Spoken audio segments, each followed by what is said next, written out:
Hello people! So samahan nyo kami ngayong araw. Ngayong araw kasi ang first day ni Baste sa kanyang basketball camp clinic. So in-enroll namin siya dito kasi ang tagal-tagal niya nang gusto na sumali sa ganitong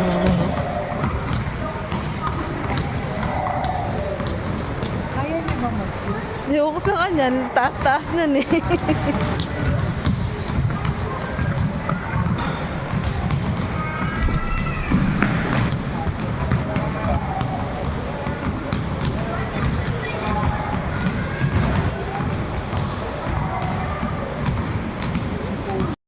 So, ayun na nga, dahil first day, excited na excited siya. So, na-warm up pa lang yan.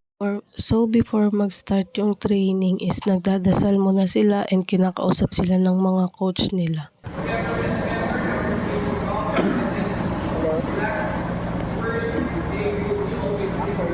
Ito na nga, start na sila and first day niya kaya mangangapa-ngapa pa siya sa mga gagawin, kaya ayaan lang natin siyang i-enjoy yung camp.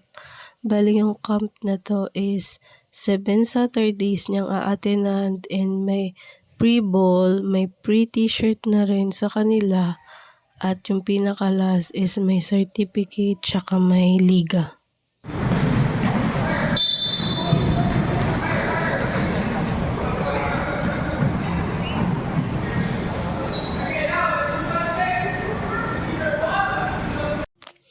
Last year pa talaga niya hiniling sa amin tong camp na to and ngayon lang namin ibigay sa kanya kasi syempre binabudget din natin yung pera and ang maganda sa kanya, siya talaga yung nagpupumilit na gusto niya daw pumasok sa sports.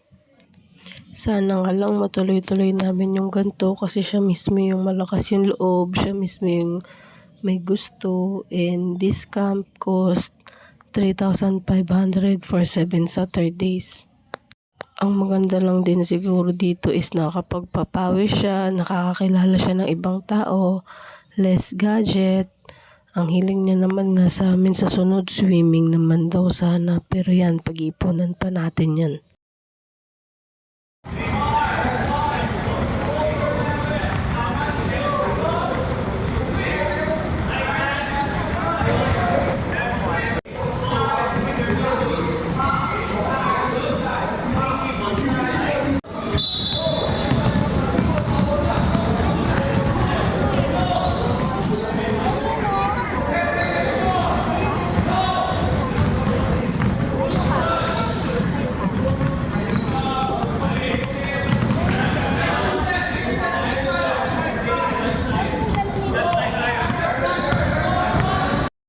Tuwang-tuwa talaga kami sa kanya kasi nakikita mo yung determinasyon na gustong-gusto niya yung bagay na ginagawa niya. And sana magtuloy-tuloy na hanggang paglaki niya is mahilig siya sa sports.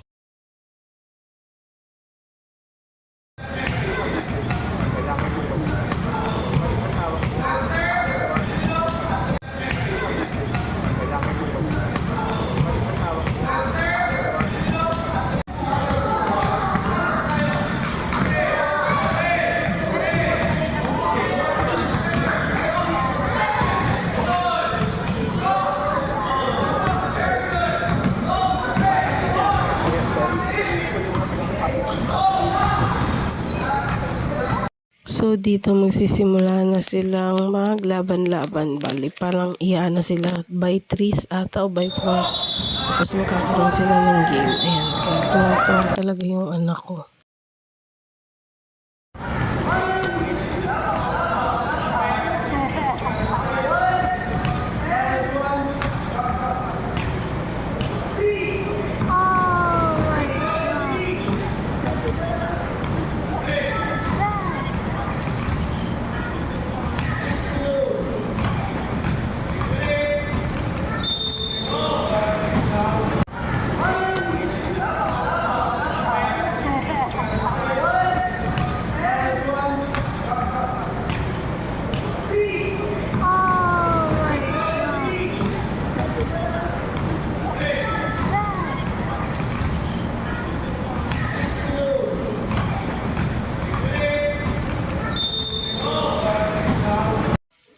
sarap lang sa feeling 'no, 'pag nanay ka tapos nabibigay mo yung gusto ng mga anak mo.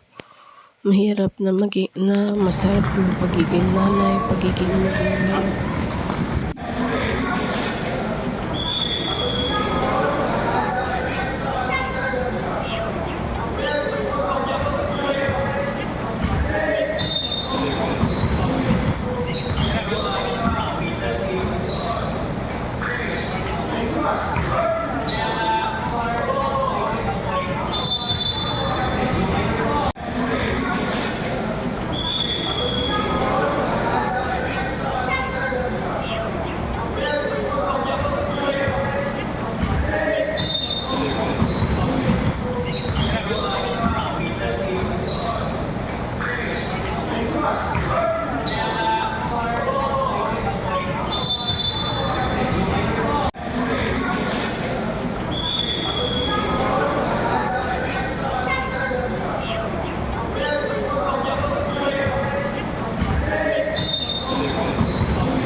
Siyempre gusto niya sumot din eh, papasa.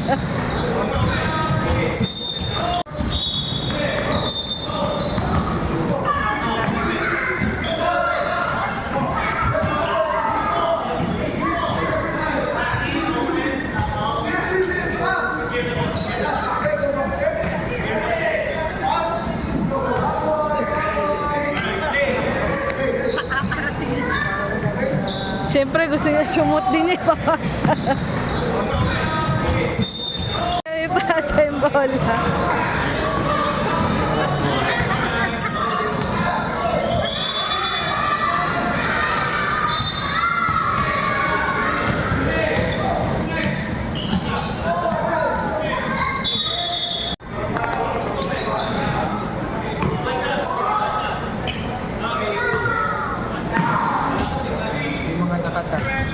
Kaya pala nagsatak.